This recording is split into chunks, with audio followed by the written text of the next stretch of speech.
Coming up on Cronkite News, nearly 400 laws are set to go into effect this Saturday in Arizona.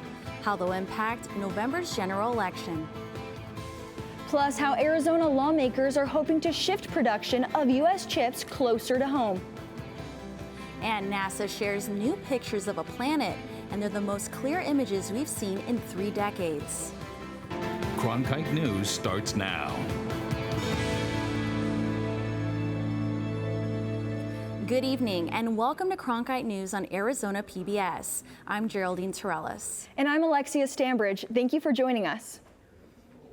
When the legislative session ended in June, Governor Doug Ducey signed 388 bills set to become law soon. Most new laws take effect 90 days after the legislature adjourns.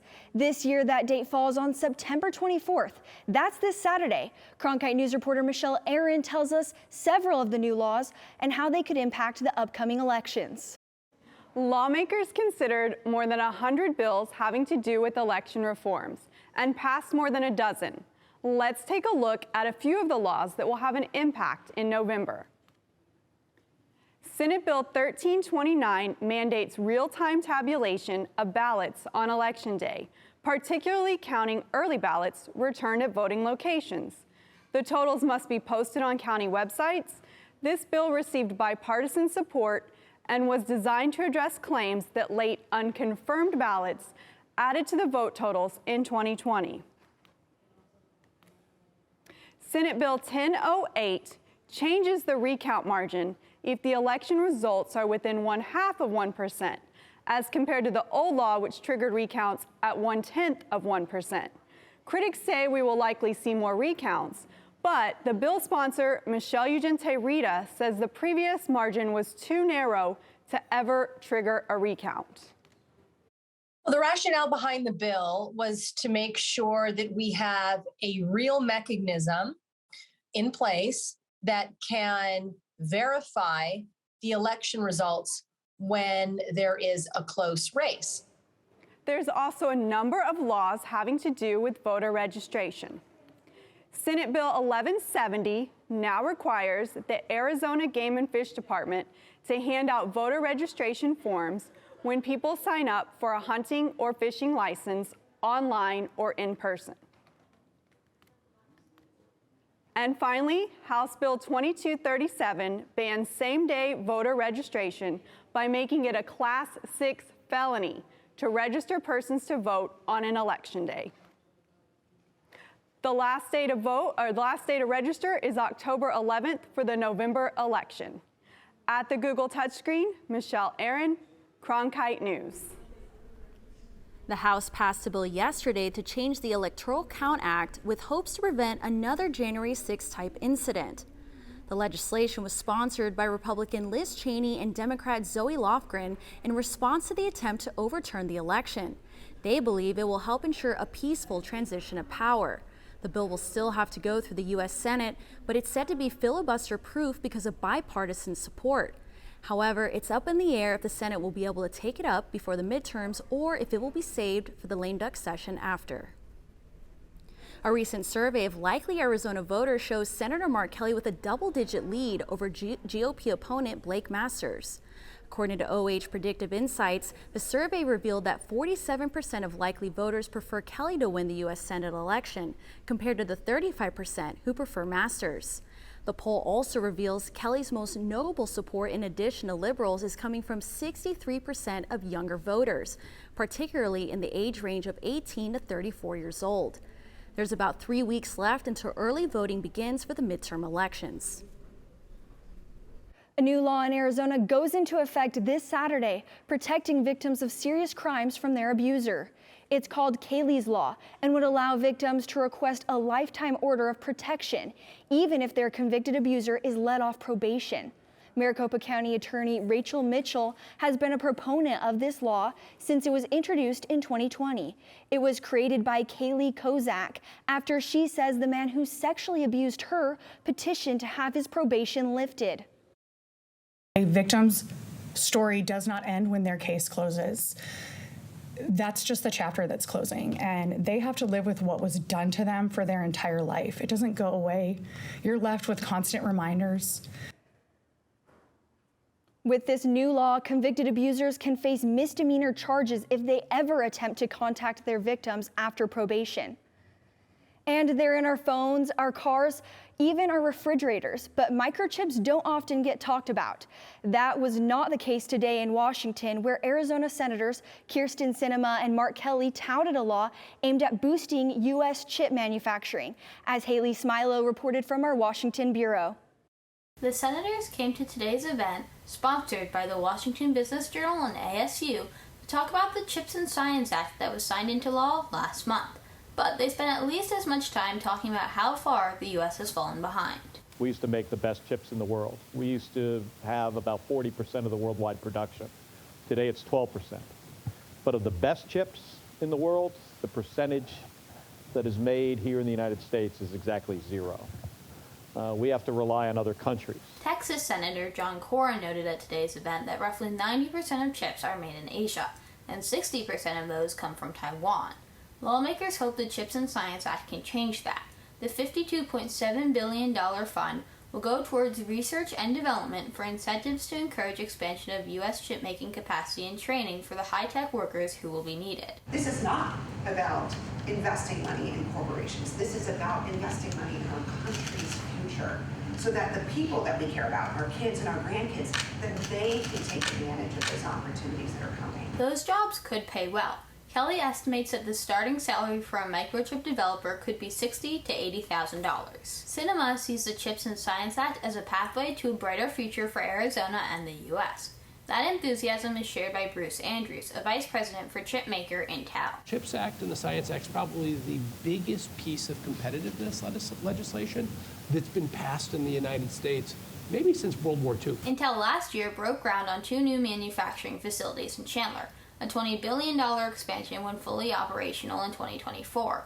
The company says the expansion will create more than 3,000 jobs at its Chandler facilities. Kelly says he's confident that chip manufacturing will ultimately provide tens of thousands of jobs in Arizona. We have, the beginning of what we need to create what will be in Arizona tens of thousands of good-paying jobs, many of which don't require a 4-year degree.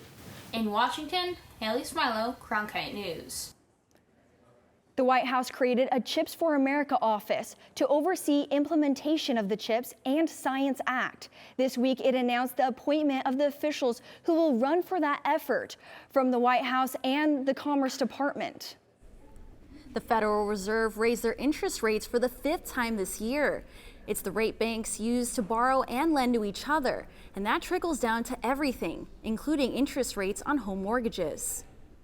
Borrowing rates for home buying have been climbing for over a month. The rate hit 6.29% according to Freddie Mac, which is nearly 4% higher than this time last year. Now with the new interest rate hike, home prices have declined and sales have decreased. This adds to problems home buyers are facing, along with the limited supply in the market. A new report shows the U.S. is making progress against cancer. More people are surviving the disease than previously seen. The American Association for Cancer Research found in the past 3 years, the number of cancer survivors living in the U.S. increased by over 1 million. In January of this year, there were 18 million cancer survivors in the country. The association said they expected an increase to 26 million by 2040. The report notes there were only 3 million cancer survivors back in 1971. For all cancers combined, the 5-year overall survival rate has increased from 49% in the 1970s to 70% from 2011 to 2017. The overall cancer death rate continues to drop for every age group. The report credits this progress to fewer people smoking and improvements in catching and treating cancer early. The James Webb Telescope has just captured its first picture of Neptune and its rings. It's the clearest view of the planet in more than 30 years, and NASA's first time seeing it in infrared. Take a look at this. You can see several bright narrow rings and fainter dust bands. And at the top of your screen, there's Neptune's large and unusual moon, Triton. You can also make out 7 of Neptune's 14 known moons in this image. A report shows the number of Black entrepreneurs is growing, but they are still facing significant challenges. After the break, we talk with the author of the report, on how Black entrepreneurs are overcoming obstacles. Plus, if you need a new job or part-time job, major retailers are already looking for help ahead of the holidays.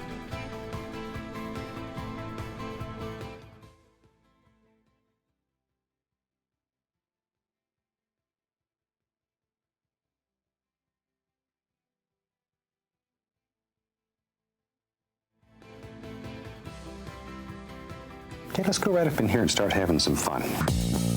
Such a thrill to be able to do this. Recreation is the gateway drug to conservation. How do you create that perfect straight edge? You can do anything. History is today. Chasing the American dream. Experience something personal. A place of imagination. I can go anywhere I want to go. You guys are just gonna love it. An entertainment experience unlike anything. There's something for everyone with Passport on the PBS Video app. On Masterpiece Mystery. Evil can find its roots so easily in an English village. The landscape of criminal investigation. Murder. Almost certainly. Modern policing methods. We endeavor to do our best. We're working hard to solve this case. And to make sure justice gets done. It's a new adventure. And the rest, as they say, is mystery. I can hardly wait.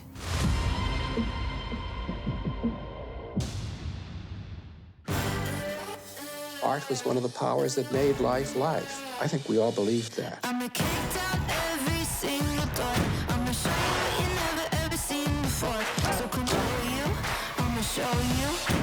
This is a real life story of a real live person. This was my only connection to my culture.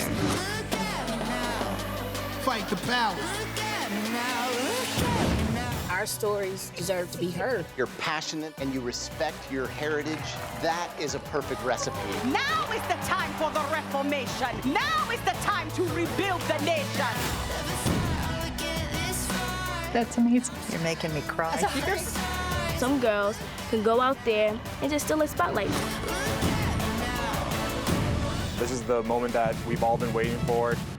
Everyone has something to contribute to humanity. The arts are the thing that does that. I couldn't have said it better myself.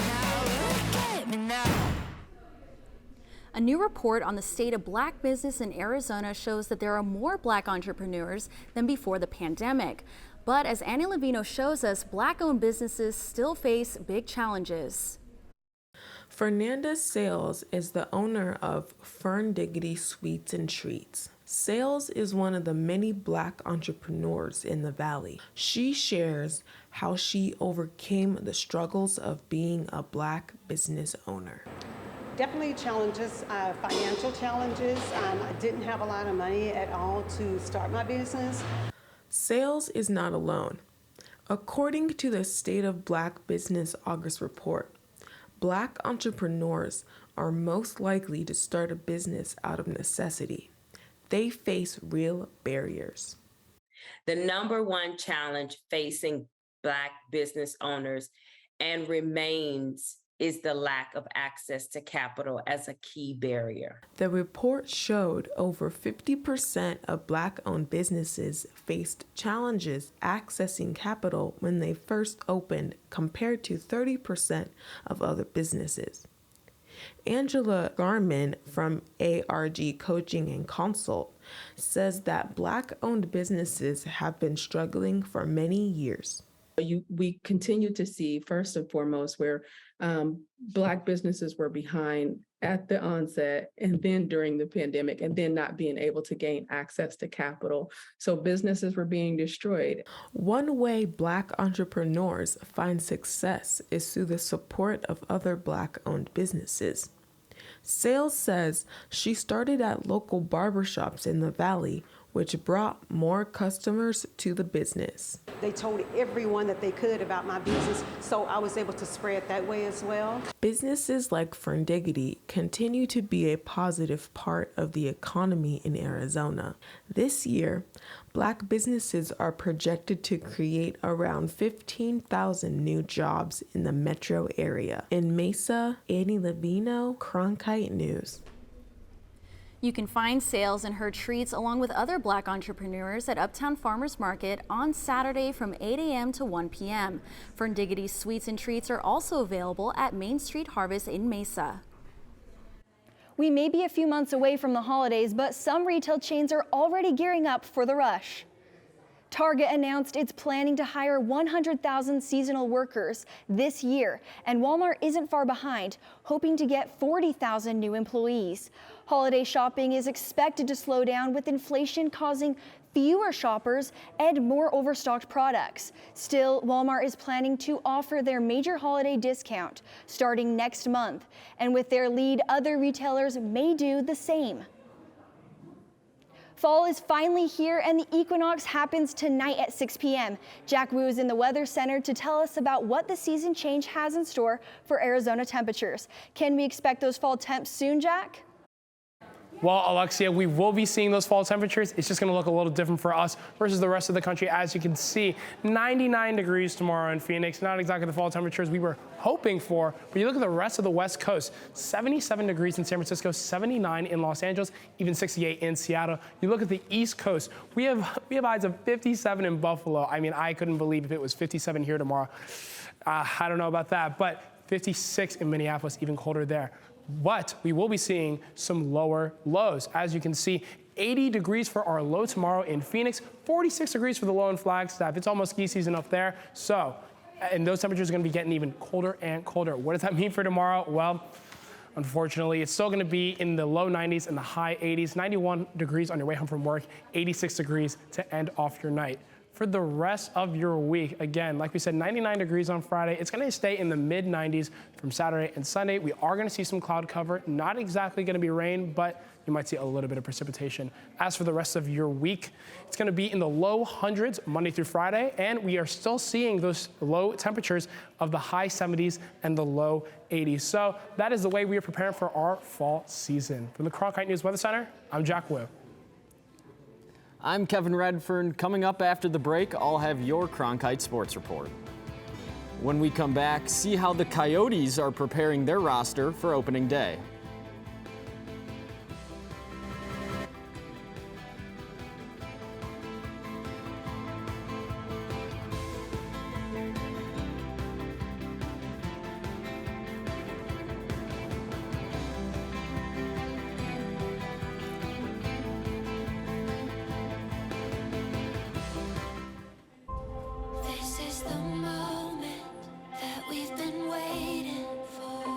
Different about you, a new brightness in your eyes. Welcome to the Hotel Portofino. How utterly charming. Something is coming, can you feel it now? My dreams have been invigorated. We like stories that are going to elevate us. What is your sense now of the situation? They gave us possibilities. This is the opportunity to share my recipes. Everywhere you look. You're going deep into the heart of America. The Holocaust is a story that Americans have to reckon with, too. This is pure exploration. Wow! I want to spend the rest of my life with you.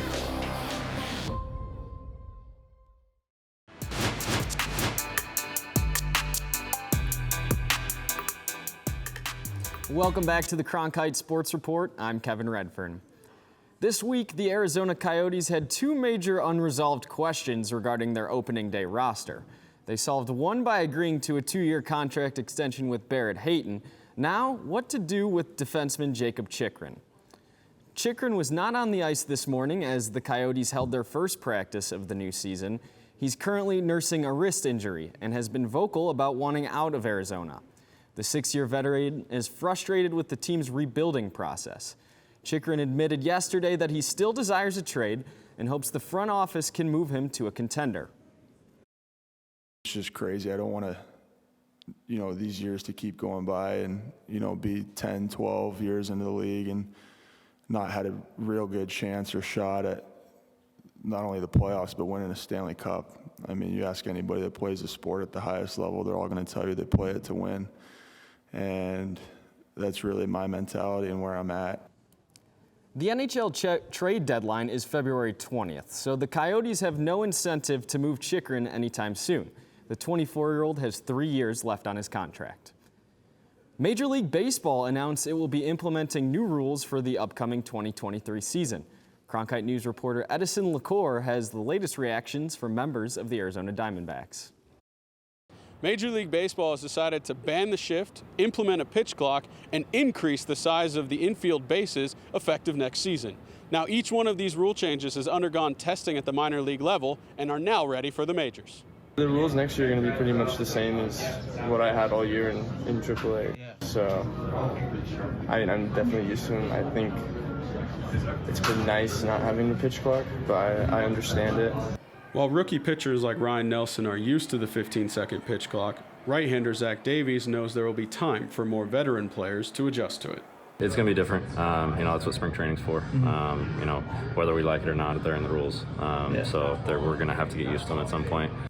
The most discussed change has been the banning of the shift. Since 2020, the Diamondbacks have lost the second most hits in baseball to the shift, losing 197 hits in that span. I think there'll be a little bit more base hits for the guys who get overshifted a lot. So I think it'll open up some holes, and I think it'll be good for the hitters for sure. The ban on the shift will mandate 2 infielders on either side of second base. While this benefits pull hitters, outfielder Stone Garrett says the ban won't change his mindset. Well, honestly, I never try to hit the ball to the infielder, so I try to hit it over him. So to me, if the shift's affecting me, then I probably need to change my approach at the plate.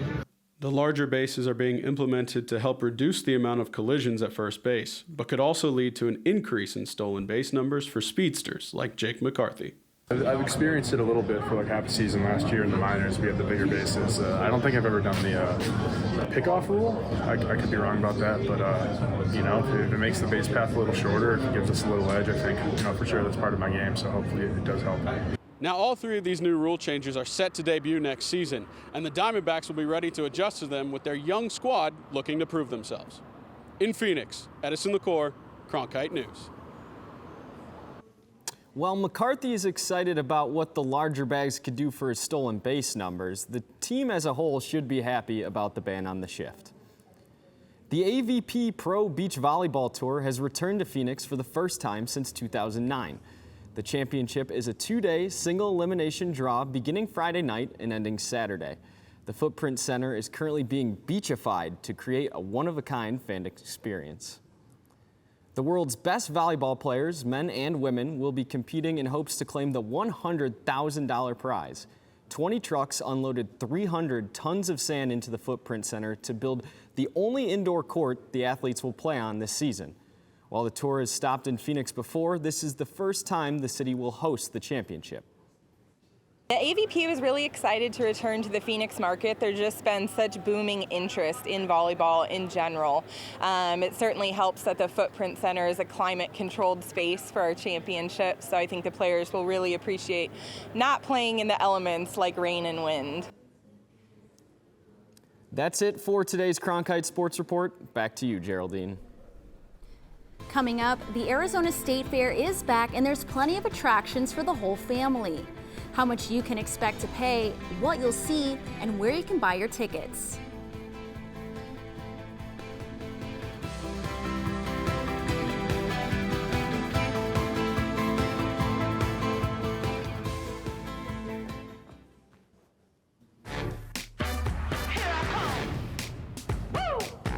Ain't no time for imitation, ain't no time for playing. I'm just gonna do me. Know what I'm saying?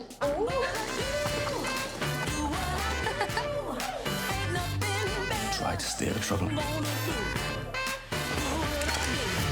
Where's the fun in that? You know how ladies can be. I'ma do what I do. Did you know newsrooms today are looking for bilingual journalists? Cronkite Noticias prepares you to cover diverse communities. In Cronkite Noticias, you will obtain an unforgettable experience. Nopales como este van a tumbar. Cronkite Noticias. And develop your skills with the latest technology.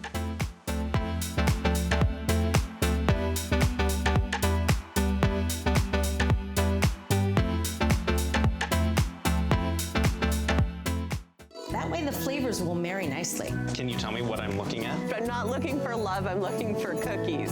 And there's still places to discover. It just absorbs you. You can make this at home if you can't find it. I will continue to eat and drink until you get here. Get here fast. Cheers. Oh, look at that. Oh, doesn't that look good? We are going to be eating well. It does work. It does. We got a happy little sky. We're just getting started.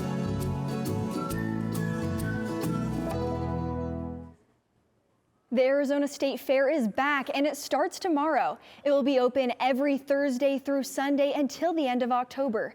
Tickets for adults and children over 8 cost $15 and parking ranges from $8 to $12. There will be tribute bands all month long and theme nights like 60 Summer of Love. Other attractions include monster trucks, a rodeo, and the Omnium Circus. There's even an app where you can download with the map of the fairgrounds so you can make sure to see everything. You can get your ticket online at the Arizona State Fair website. That's it for Cronkite News tonight. Thanks for joining us. For top Arizona stories anytime, go to cronkitenews.azpbs.org.